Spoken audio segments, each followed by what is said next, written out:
I've sort of gone through, not that situation, but like similar, being in the public eye, feeling the need to explain about your sexuality, which I don't think anybody needs to at all. I think Jojo is so young, and I think it's a shame she's growing and learning like we all are. We're all evolving and life changes. And I think one of the best things about being an adult is that you can change your mind at any time. But with Jojo, I think she's always been quite open about the fact that she's queer, and that's how she refers to herself, which means that, you know, she's quite open and loves whoever she loves, and it's not necessarily about gender.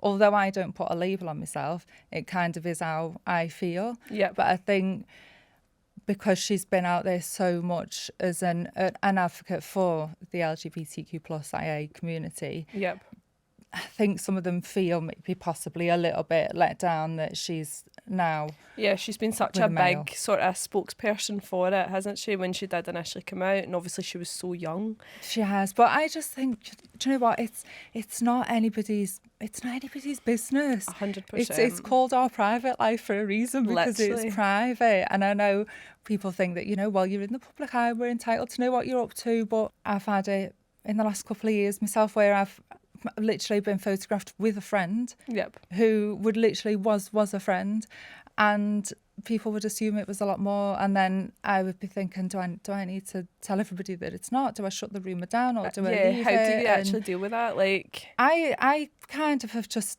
stay quiet, because I didn't want to give anything more attention. I didn't want to make anything more than it was. But then by staying quiet, obviously it will run, and people create their own storylines and their own narrative, and that's difficult as well. So I literally did just get to the point where I thought, you know what, I'll address it. I'll just, you know, be more open and honest about the fact that I am very, very open-minded. And I definitely just go for somebody that, like, I just want a nice human, just some good energy, some good positive energy, and the gender doesn't come into it. But I think kind of owning it for me was something that I felt was unnecessary, because I've always owned it.